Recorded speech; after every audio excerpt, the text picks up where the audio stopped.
ওযু করার সময় মহিলা মা বোনদের মাথায় কাপড় না থাকলে ওযু হবে কিনা শুনলে অবাক হয়ে যাবেন। কি কি বিপদ হতে পারে আজকের এই আলোচনাটি প্রত্যেকটা মহিলা মা বোনদের শোনা অনেক বেশি জরুরি। ওযু করেন, মাথায় কাপড় থাকে না, নামাজ পড়েন, আপনারা কি কি সমস্যার মধ্যে পড়বেন জানতে হলে অবশ্যই আজকের এই ভিডিওটি আপনাকে মনোযোগ সহকারে সম্পূর্ণ শুনতে হবে। প্রিয় মহিলা মা ও বোনেরা, আল্লাহ পাক রব্বুল আলামিন প্রত্যেকটা বিষয়ের সমাধান কোরআন আল কারীমের মধ্যে রেখে দিয়েছেন। আল্লাহ বলেন, ওয়ানাজ্জালনা আলাইকাল কিতাবা তিবয়ানাল লিকুল্লি শাই। প্রত্যেকটা বিষয়ের সমাধান আল্লাহ তাআলা কোরআনের মধ্যে দিয়ে দিয়েছেন। এমন কোনো বিষয় নাই যেটা আল্লাহ রাব্বুল আলামিন কোরআনের মধ্যে তার সমাধান রাখেন নাই। সুবহানাল্লাহ। আল্লাহ তাআলা ওযু করা সম্পর্কে পবিত্র কোরআনুল কারীমের মধ্যে কি বলেছেন শুনলে আপনারা অবাক হয়ে যাবেন। প্রথম নম্বরে বলছি, আল্লাহ রাব্বুল আলামিন বলেন, ইন্নাল্লাহা ইউহিব্বুত তাওয়াবিনা ওয়া ইউহিব্বুল মুতাতাহহিরিন। আল্লাহ তাআলা দুই শ্রেণীর মানুষদেরকে ভালোবাসেন। এক নাম্বার যারা তওবা করে, দুই নাম্বার যারা পবিত্র থাকে। আর পবিত্র আপনি কিভাবে থাকবেন? আপনি ওযু করার মাধ্যমে পবিত্র থাকবেন, আপনি গোসল করার মাধ্যমে পবিত্র থাকবেন। সুতরাং পবিত্র যারা থাকে আল্লাহ রাব্বুল আলামিন তাদেরকে ভালোবাসেন। আল্লাহু আকবার। প্রিয় মহিলা মা বোনেরা, ওযু করা সম্পর্কে আল্লাহ পাক রব্বুল আলামিন সরাসরি কোরআন আল কারীমের মধ্যে নির্দেশনা দিয়েছেন। আল্লাহ বলেন, ইয়া আইয়ুহাল্লাযীনা আমানু ইযা কুমতুম ইলাস সালাতি ফাগসিলু ওয়ুজুহাকুম ওয়া আইদিয়াকুম ইলাল মারাফিকি ওয়ামসাহু বিরুউসিকুম ওয়া আরজুলাকুম ইলাল কাবাইন। আল্লাহ বলেন, হে মুমিনগণ, তোমরা যখন নামাজের জন্য ওঠো তখন তোমরা তোমাদের চেহারা এবং দুই হাতের কোণই পর্যন্ত তোমরা ধুয়ে নাও এবং তোমাদের মাথা সহ মাসেহ করো এবং টাকনু পর্যন্ত তোমরা ধুয়ে নিবে। ওযু ছাড়া, পবিত্রতা ছাড়া নামাজ হবে না। প্রিয় মহিলা মা ও বোনেরা, ওযু করলে আপনি কয়েকটা লাভ পাবেন, আপনি কয়েকটা উপকার পাবেন। এক নাম্বার, আপনার ওযুর প্রত্যেকটা অঙ্গ প্রত্যঙ্গ থেকে আপনার জীবনের সমস্ত গুনাহগুলো ঝরে ঝরে পড়ে যাবে। আল্লাহু আকবার। দুই নাম্বার, হাসরের মাঠে আল্লাহ রাব্বুল আলামিন আপনার ওযুর প্রত্যেকটা অঙ্গ প্রত্যঙ্গের মধ্যে নূর দিয়া দিবেন, নূরে চমকাইতে থাকবে, ঝলমল করতে থাকবে। আল্লাহ রাসূল সাল্লাল্লাহু আলাইহি ওয়াসাল্লাম দূর থেকে আপনাকে চিনে ফেলবেন, আল্লাহর কাছ থেকে আপনাকে সুপারিশ করে জান্নাতে পৌঁছে দিবেন। আল্লাহু আকবার।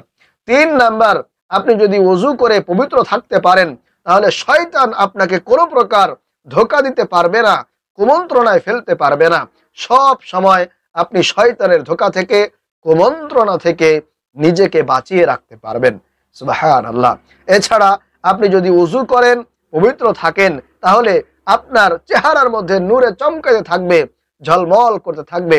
আপনার পাশের মানুষগুলো আপনার চেহারার প্রশংসা করবে, বলবে আপনার চেহারা আগের থেকে আরো বেশি উজ্জ্বল হয়েছে, ফর্সা হয়েছে, সুন্দর হয়েছে।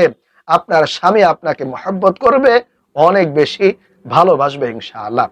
প্রিয় মহিলা মা বোনেরা, এজন্য অবশ্যই আমাদেরকে চেষ্টা করতে হবে সব সময় ওযুরত থাকার জন্যে, পবিত্র থাকার জন্যে।